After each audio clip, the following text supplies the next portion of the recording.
इसमें cutting tool materials के बारे में हम समझेंगे आज। कटिंग टूल मटेरियल्स बेसिक वो है जिसके द्वारा किसी मेटल को काटा जाना है।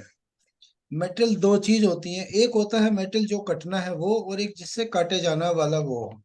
तो हम यहाँ बात कर रहे हैं कटिंग टूल मेटल के बारे में। कटिंग टूल के जो मटेरियल होता है वो कितनी तरह का होता है और उसको कैसे यूज किया जाता है, कौन सा किसके साथ एप्लीकेशन में यूज किया जाता है। मैं अभी थोड़ा सा इसमें मार्केट ट्रेंड बताता हूँ, आपको समझ में आएगा ये। मार्केट ट्रेंड और the importance of tool metal properties और cermet, cemented tungsten carbide, coated carbide, ISO carbide classification, और cermet cutting tools, ceramic composition material, PCD polycrystal diamond and polycrystal cubic boron nitride. Summary तो ये हमारा outline है। अभी इसको समझते हैं, पहले कटिंग टूल मेटल है क्या और क्या इसकी हिस्ट्री है। The development of cutting tool material with the development of better carbide subtract. इसमें मेन इंपॉर्टेंट चीज हमें सब्सट्रैक्ट समझना पड़ेगा कि कार्बाइड जब बनता है तो उसमें क्या चीज बन के कार्बाइड बनता है और कैसे बनता है। तो इसमें क्या है कि जो डेवलपमेंट होता है कार्बाइड का, उसमें एक तो सब्सट्रैक्ट क्या क्या चीज है, कोटिंग कौन सी है, और ज्योमेट्रीज। ये productivity and cost saving have improved for the end user. ये चीज जो यूज करता है उसके लिए इम्पोर्टेंट है। Large improvement in productivity were possible in 60s 70s when the first coating were developed. Coating पहले कब डेवलप हुई थी? 60 से 70 के शतक में। After this development continues with advance substrate design, new geometrics edge design, new advance coating technique and post treatment of coated H. So ये हमारा सबसे पहले एचएसएस है, फिर उसके बाद अनकोटेड कार्बाइड आया, फिर सेरामिक नाइट्रेट की कोटिंग हुई, फिर एक कोटेड कार्बाइड आया सरमैट, और ऑक्सीडाइज सेरामिक पीसीबीएन, जिसको हम पॉलीक्रिस्टल बोरनाइट्रेट बोलते हैं जिसको, और पीसीडी पॉलीक्रिस्टल डायमंड, और फिर सीवीडी। सीवीडी डायमंड ये आपकी कोटिंग है। तो ये जस्ट मेटल आपके ईयर बाय ईयर चलते रहे। मार्केटिंग ट्रेंड जो कटिंग कटिंग टूल का है वो परसेंटेज वाइज कैसे है। 1980s और टूडेज, आज की डेट में क्या चीज ड्रास्टिकली चेंज हुई है। सो हम यहाँ पे देखेंगे कि जो हमारा परसेंटेज है 2%, 45%, 8 और 15 और 5। तो यहाँ पे 5 का 5 है, 5 मतलब सेरामिक सरमेट। सरमेट पहले 5% था, आज भी ओवरऑल इंडस्ट्रीज के अंदर 5% ही है। तो चेंज क्या हुआ? सेरामिक, सेरामिक 8% था, अब सेरामिक 20% यूज होता है। Diamond and PC CBN, diamond and CBN 2% था, अब 10% हो गया। एचएसएस 15%, अभी 15% है। अनकोटेड कार्बाइड 5%, जो आपका पहले 25% था। Coated carbide 45%। और यहाँ पे जो आपका कोटेड कार्बाइड अब जो है इसमें चेंज हो गया है। तो यहाँ पे हम देख रहे हैं कि मेटल कौन कौन से आए आपके। सरमेट सीवीडी, ये कोटिंग यूज हुई है आपकी। सीवीडी और पीवीडी, पीसीडी और सीपीएन एचएसएस अनकोटेड। तो इसके अंदर ये ईयर वाइज ईयर हमारी लेयर चेंज होती चलेगी कोटिंग की। इनिशियली बिना, जब 1960 के आसपास बिना कोटिंग की इंसर्ट निकलती थी, उसके बाद एक सिंगल कोटिंग आया, फिर डबल लेयर कोटिंग, फिर ट्रिपल लेयर, फिर ये मल्टीपल्स लेयर डिजाइन बनते चले गए इसमें ईयर बाय ईयर। अभी जो मेटल बनता है कार्बाइड, वो कैसे बनता है और क्या चीज इसमें मिलकर कैसा दिखता है। सबस्ट्रैट क्या? Deformation resistance. डिफॉर्मेशन रेसिस्टेंस का मतलब जो चीज अपनी शेप ना बदले। फ्रैक्चर रेसिस्टेंस, जो चीज फ्रैक्चर ना हो, टूटे ना। Thermal and mechanical shock resistance. इस तरह का मेटल हमारा बनाया जाता है मिला के। कोटिंग जो चीज होती है वो इस मेटल के ऊपर चढ़ती है, जो हमारी परत बनती है लेयर। कोटिंग वियर रेसिस्टेंस होती है, लुब्रिकेसिटी होती है, reduce fraction heat surface finish. ये जो आपकी हीट जनरेट होती है टूल और जॉब के बीच में जो घर्षण होता है उसको कम करता है कोटिंग, जिसमें लुब्रिकेंट का काम करता है। क्योंकि इसकी जो लेयर होती है वो इतनी चिकनी हो जाती है, मेटल उसमें चिपकता नहीं है। उसके बाद इसमें कुछ मैक्रो ज्योमेट्री डेवलप हुई। मैक्रो ज्योमेट्रीज, चिप कंट्रोल और कटिंग एफिशिएंसीज।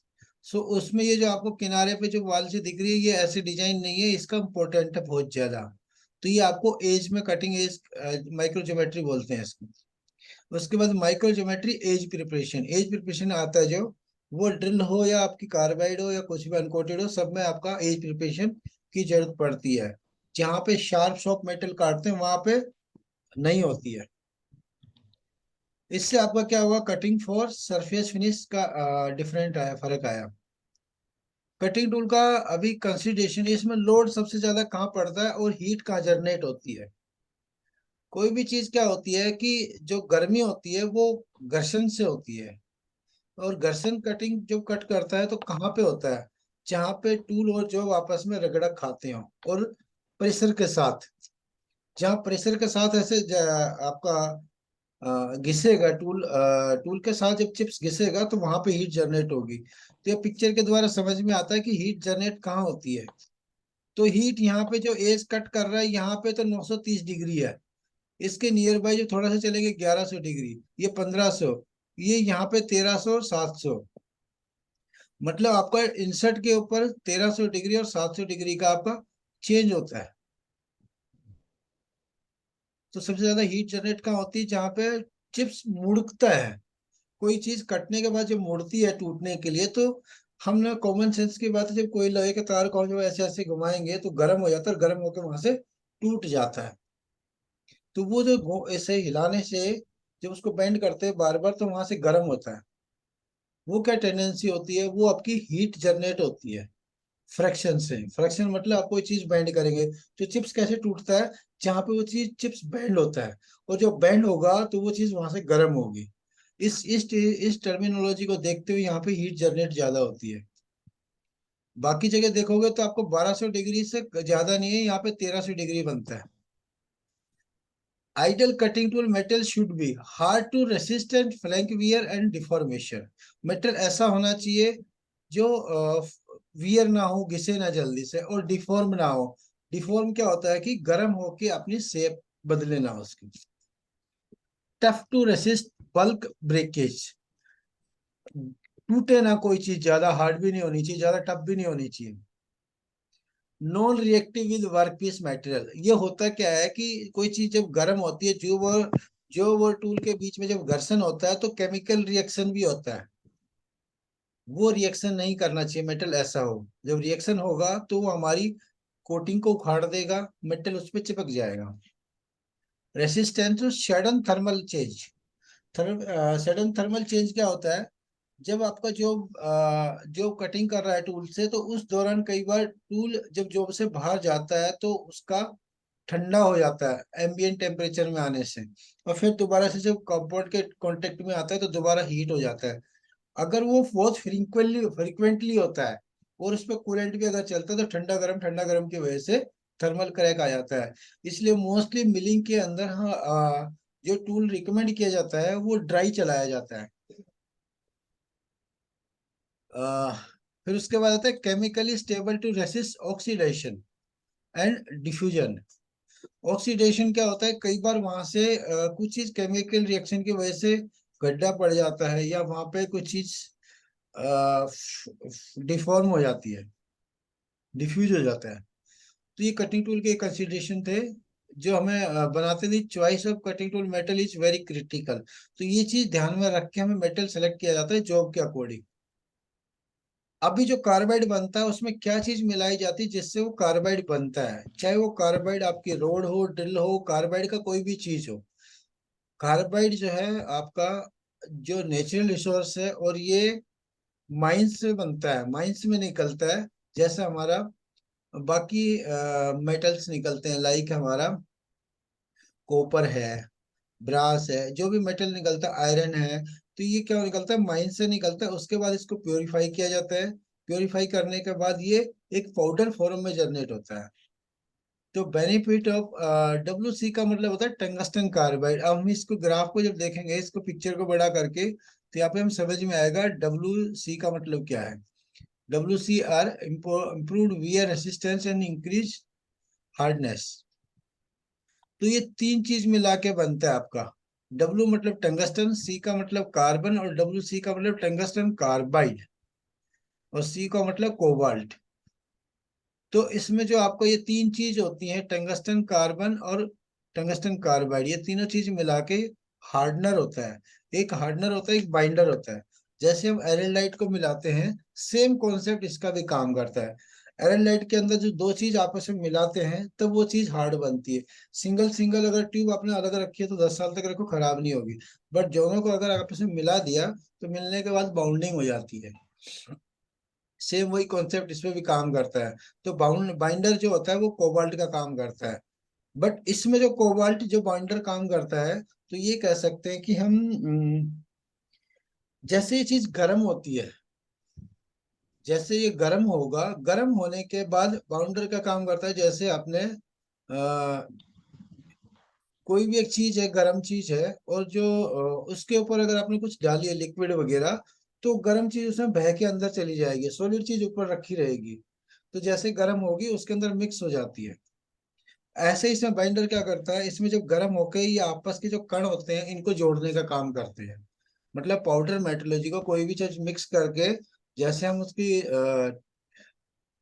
मिट्टी को मिलाते हैं, जैसे अगर आपने मिट्टी लिया, मिट्टी के अंदर पानी डाला और उसको ऐसे मस देंगे, तो मिट्टी आपकी मिक्स होके बाइंडिंग का काम करेगी। ऐसे जैसे सीमेंट डाल देते हैं, बाइंडिंग का काम करता है। तो ऐसे ही इसमें कोबाल्ट डाला जाता है जो बाइंडर का काम करता है। जो आपस के जो उसके ग्रेन होते हैं कार्बाइड के, उस ग्रेन को, टंगस्टन कार्बाइड के जो ग्रेन होते हैं उनको आपस में जोड़े रखता है। तो कोबाल्ट से क्या होगा, मेटल थोड़ा सा जितना कोबाल्ट हम इसमें परसेंटेज बढ़ाते रहेंगे उतना टूल हमारा टफर होता चला जाएगा। तो ये क्या चीज है, ये शेप जो आपको दिख रही है ये पाउडर शेप में बनता है आपको, WC और कोबाल्ट। तो ये अब तक तो नॉर्मल है, हमने कोई प्रोसेस नहीं किया, खाली हमने दिखा रहे हैं कि ये किस फॉर्म में आता है। तो ये पाउडर फॉर्म में आता है, तीनों अलग अलग चीज होती है। जब इनको आपस में मिला दिया जाता है तो कैसे मिलाया जाता है और कैसे इसको बनाया जाता है, चाहे वो कार्बाइड की रोड हो, चाहे वो इंसर्ट हो, कार्बाइड का कोई भी आइटम हो। तो बेसिक इसमें सब्सट्रैक्ट एलिमेंट्स, इसमें क्या चीज मिलती है। एक होता है आपका हार्ड कार्बाइड पार्टिकल बाउंड और cermet cemented by soft binder such as a cobalt. Raw material कैसा होता है, ये रॉक स्टोर में होता है, रॉक होती है, जैसे हमारा पत्थर होता है इस तरह का, ये कार्बाइड के रॉक होते हैं। इन रॉक को इसमें बोल मिल्ड बोलते हैं, जिसको हम ये बोलते हैं कि क्या, टम्बलर टाइप का होता है, जिसमें ऐसे घूमने वाली चीज होती है और उसमें हैमर होते हैं जिनसे ये टूट टूट टूट टूट के बार बार चूरा सा बन जाता है। ये इसमें जब घूम के चूरा बनने के बाद क्या होगा, ये आपको एक स्प्रे द्वारा स्प्रे ड्राई ड्राई किया जाता है, इसको मतलब सुखाया जाता है, इसमें जो नमी होती है उस नमी को निकाला जाता है। और नमी निकालने के बाद ये रेडी फॉर प्रेसिंग, ये पाउडर जो होता है, इस पाउडर फॉर्म को एक डाई में डाला जाता है। डाई के लिए रेडी हो गया प्रेसिंग के लिए। फिर उसके बाद ये प्रेस किया जाता है, प्रेस पाउडर। प्रेस करने के बाद इसकी बाउंडिंग क्या दिखती है, अलग अलग, WC और कोबाल्ट ये अलग अलग दिखते हैं। जब इसको माइक्रो स्ट्रक्चर देखते हैं इसका, तो इनमें अलग अलग दिखता है। जैसे हमें ये बाइंडर दिखता है, ये व्हाइट कलर का बाइंडर है, टंगस्टन कार्बाइड है, और इसमें बीच में बाइंडर है। बाइंडर वो होती है जो इन कणों को आपस में जोड़ती है। अब सीमेंटेड कार्बाइड जो बनता है, straight carbide, WC, tungsten carbide और cobalt, cast iron non ferrous alloy machining. तो सबके लिए अलग अलग बनाया जाता है। मतलब अगर हम बात करें कार्बाइड के लिए बनाना है टूल तो अलग बनेगा, और मिक्स कार्बाइड बनता है जैसे आपका टंगस्टन कार्बाइड, इसमें टाइटेनियम, प्लैटिनम और आपका न्यूबिलियम और कार्बन और कोबाल्ट, ये स्टील मशीनिंग के लिए बनाया जाता है। इसमें चीज और मिलाई जाती है, तो स्टील मशीनिंग के लिए अलग मेटल होता है। अगर हम इसका एग्जांपल समझे, तो सेम कार्बाइड जो है हमारा, स्टील के लिए अलग बनाना पड़ेगा। मतलब उसको रॉ मेटेरियल से ही हमें चेंज करना पड़ता है, उसकी एक अलग ही कैटेगरी बनानी पड़ती है। ऐसा नहीं है कि हम सबके लिए एक बनाते हैं, उसमें चीजें और मिक्स की जाती हैं। कार्बाइड के अंदर चीजें और मिक्स की जाती है जिससे वो स्टील को काट सके। क्योंकि जब कार्बाइड यहाँ पे जब कास्ट आयरन कटता है तो उसके अंदर कास्ट आयरन के अंदर बुरादा टाइप में निकलता है। और स्टील के लिए लंबा चिप्स निकलता है। तो लंबा चिप्स कंटिन्यूस कांटेक्ट में आता है, जिसकी वजह से वो हीट ज्यादा जनरेट होती है। Composition, grain size versus properties. तो अभी हम क्या समझ रहे हैं, ग्रेन साइज क्या चीज होती है? ग्रेन साइज वो होती है जितना हमारा पाउडर बारीक कितना है। पाउडर बारीक जितना होगा, सपोज करो हमारा एक मैदा होती है बहुत बारीक होती है, ऐसे ही आटा होता है, वो बहुत थोड़ा सा मोटा होता है, और इसमें और दूसरी चीज में जाएंगे थोड़ा सा और मोटा होगा। तो ये क्या चीज होती है? ग्रेन साइज बोलते हैं, जिससे कितना बारीक है और कितना मोटा है। तो ये ग्रेन साइज हमारा माइक्रोन्स में यूनिट में नापा जाता है। तो अब हम देखेंगे तो इसको हम फाइन ग्रेन में 1 माइक्रोन का ग्रेन होता है, और यहाँ पे 5 माइक्रोन का ग्रेन साइज है। तो 5 माइक्रोन ग्रेन साइज देखेंगे तो मोटे मोटे से दाने दिखाई देंगे, और फाइन ग्रेन होगा जो बहुत बारीक बारीक दिखाई देंगे। तो क्या होगा इसमें, आपका टफर किधर होगा, और आपका यहाँ पे वियर रेसिस्टेंस ज्यादा होगा। जितना ये बारीक होगा उतना वियर रेसिस्टेंस ज्यादा होगा। और जितने ग्रेन साइज इसका बढ़ता चला जाएगा, टफर में होता चला जाएगा, टफनेस बढ़ती चली जाएगी इसकी। तो इसमें 5 से 12% कोबाल्ट और 1 से 5 माइक्रोन कार्बाइड ग्रेन साइज होता है इसमें। कोबाल्ट की परसेंटेज डाली जाती है टूल को काटने के लिए, बनाने के लिए। इसका फंडामेंटल करेक्टरिस्टिक क्या कहता है? Apart from the grain size of tungsten carbide, the amount of binder face cobalt is important factor determining the characteristic of the carbide. This cobalt content in sandwich chromate grade is generally 4 से 15% तक total weight का रखा जाता है। An increase in cobalt content and tungsten carbide grain size contribute to an increase in bulk toughness, but also lower the hardness. Hardness कम हो जाएगी, toughness बढ़ जाएगी, चीज घिसेगी जल्दी और टूटेगी नहीं, like this. As a result this substrate has less resistance to plastic deformation. वो चीज जो है प्लास्टिक डिफॉर्मेशन का मतलब, चीज वो गर्म होकर पिघलेगी नहीं जल्दी से। Which means less wear resistance, lower practical tool life. तो वियर रेसिस्टेंस होगा तो टूल लाइफ कम हो जाएगी। अब कार्बाइड का मैन्युफैक्चरिंग प्रोसेस समझते हैं कि कार्बाइड बनता कैसे है। अभी हमने टोटल ओवरऑल बताया कि क्या क्या चीज मिलाई जाती है।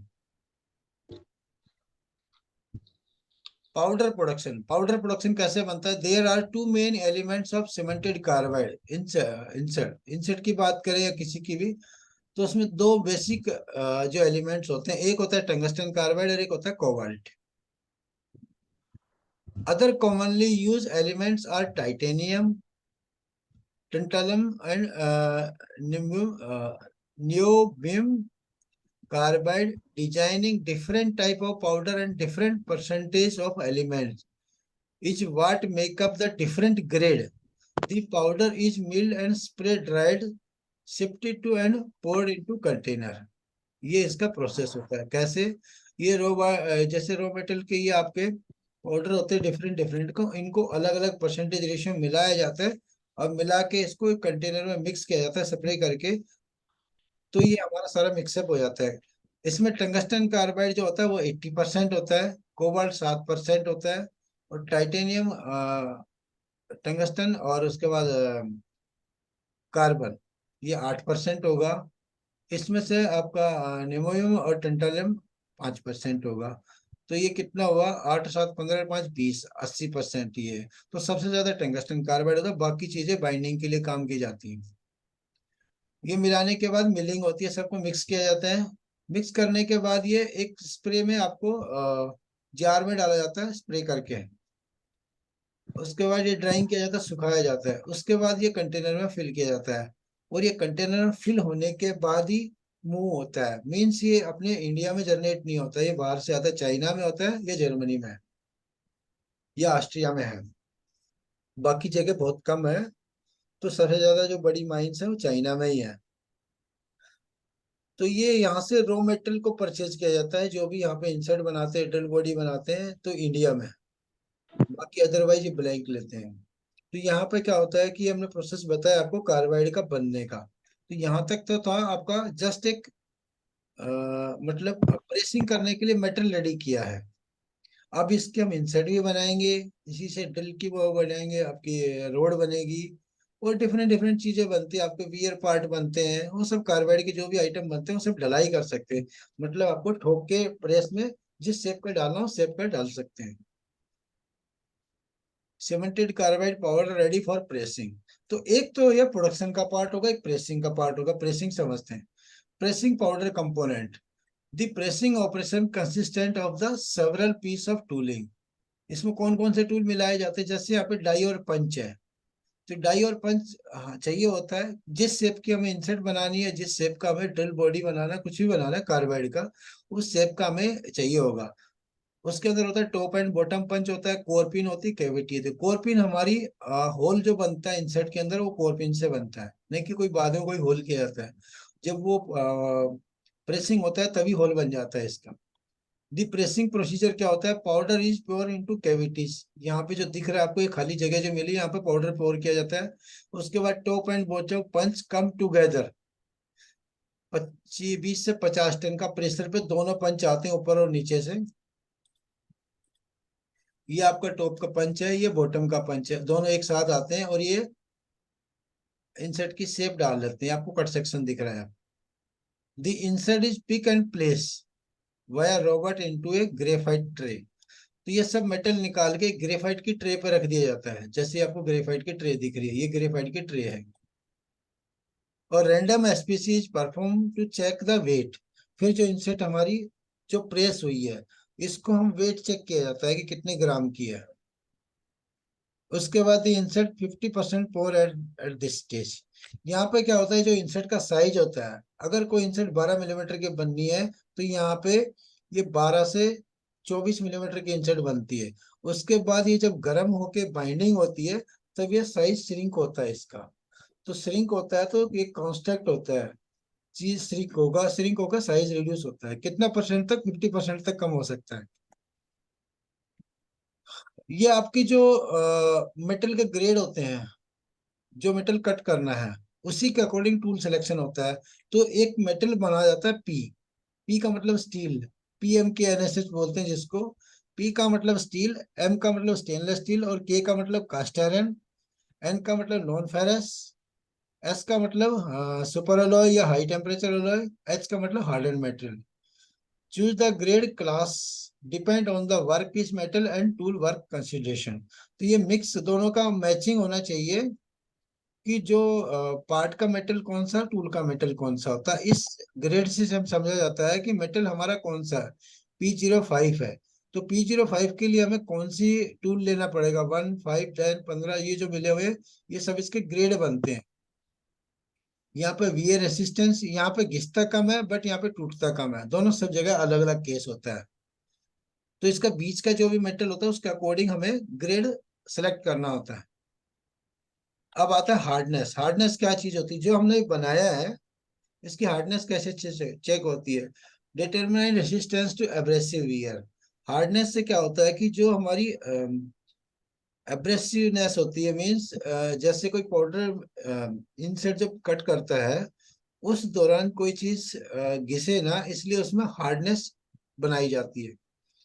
Higher hardness at higher abrasion resistance. जितनी हार्डनेस ज्यादा होगी उतना वो आपका अब्रेशन को ऑब्जर्व करेगा। ऑब्जर्व इसमें अब्रेशन वो होता है, एब्रेसिव वो होता है, जैसे हमारी जब कास्ट आयरन कट करते हैं उस दौरान उसके साथ मेटल के साथ अगर कोई मिट्टी लग के आ जाती है या कोई चूरा होता है, कंकर पत्थर, तो वो एक जस्ट एब्रेसिव का काम करता है जिससे वो इंसेट को घिस देता है, टूल को घिस देता है। तो उसको अवॉइड करने के लिए हमें हार्डनेस चाहिए होती है। Depend on the composition primarily tungsten carbide content. ये किस पे डिपेंड करेगा? जो हमारा हमने कंपोजिशन बनाया उस पे।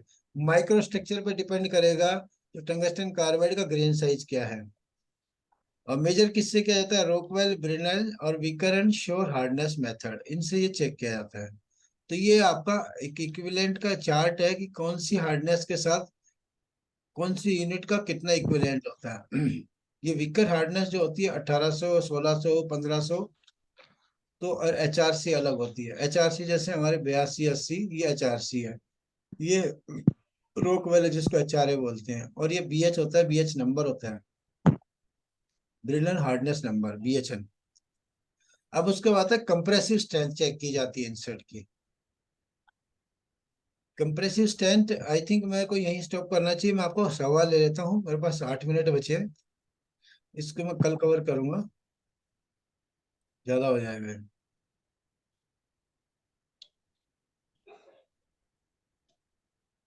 पंकज, हैप्पी, हरकेश।